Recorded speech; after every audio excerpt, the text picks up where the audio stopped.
Hello, Ray Garner again, Garner's Games. Doing my second comic book review this month, or this week I should say, not this month. This comic, I'm doing an independent comic because it's been kind of pointed out to me that I haven't done much outside of Marvel and DC so far in my little short tenure of doing these reviews. And there's one that I really kind of ordered a few extra of, and I can't remember why. Babs from Ahoy Comics.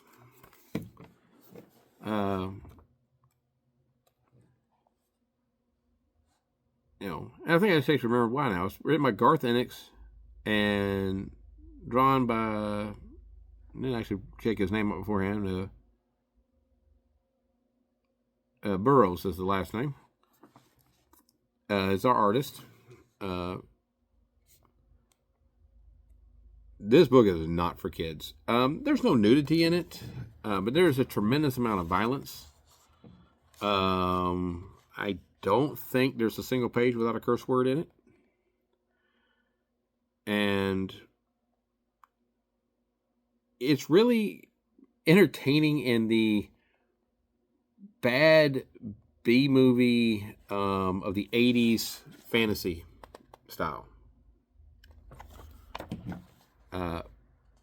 Babs is a character who apparently, according to the magic sword that also talks, and doesn't do much else besides talk, a lot of crap, different word used in the actual book. She basically is on the run, trying to make money, and failing miserably at it. And I should say on the run. She's basically just adventuring. She runs into a friend of hers who basically robbed a dragon, and as she was getting away with the dragon's hoard, because they're both basically complaining about being broke, she runs over a bunch of leprechauns, and basically as compensation for killing a bunch of leprechauns, she has to give them all the gold that she had just stolen. They are mistaken for another princess who has taken the name Grislock the Barbarian. Because she matches the description. This goblin is basically leading everybody to attack her. And she points out that every basically female fantasy warrior character fits the description he just gave. And she basically tells them to go away or she's going to beat them to death with each other. Of course, the fight ensues. They have a troll. She basically sticks her hand down the troll's throat and tries to pull his tonsils out, making him vomit on one of the other guys. And proceeds to fight dirty all the way through. And literally at one point is hitting a guy with one of the goblins. After the fight, she basically says she has to pay a tax for being an idiot. Again, different word used. And she berates him, takes his money, spends it, every dollar that she has off of him on as much booze for her and her friend to basically get so drunk they're throwing up in the street. This is kind of the point where the comic gets a little bit confusing because it goes from its simplistic, hey, we're just going for raunchy fantasy to the horses are having a conversation about how messed up their two riders are. And then we kind of cut the scene to the next day. Apparently her and the other girl were riding for a while. And she's now hunting squirrels because she needs an inner lining for her chest plate because it's rubbing her raw. As is discussed in the second page of this book.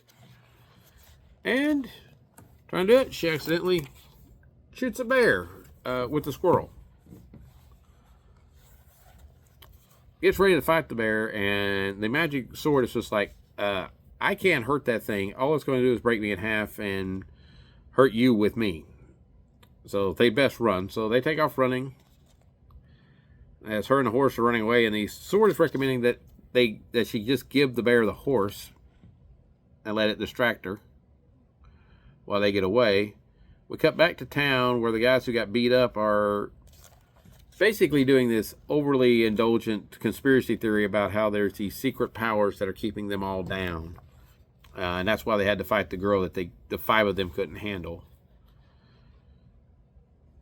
When a group of knights show up, and they're like, hey, this looks like our kind of guys. Don't know where that's going yet.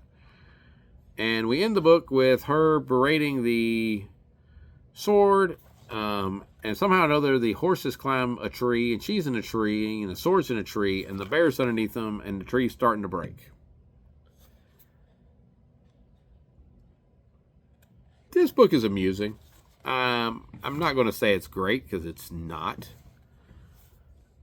It is crude, high school, early college age D&D group style characters. It is definitely for a particular audience. It's fun.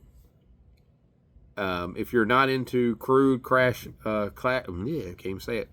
If you're not into bad humor, sexually oriented humor, and violent humor, you will not like this book. I'm not overly impressed with this book. Like I said, it has a target audience. I am obviously too old to be part of that target audience. But I do think there are people out there who will enjoy it. And we'll see how well it sells. Anyway, that's my reviews.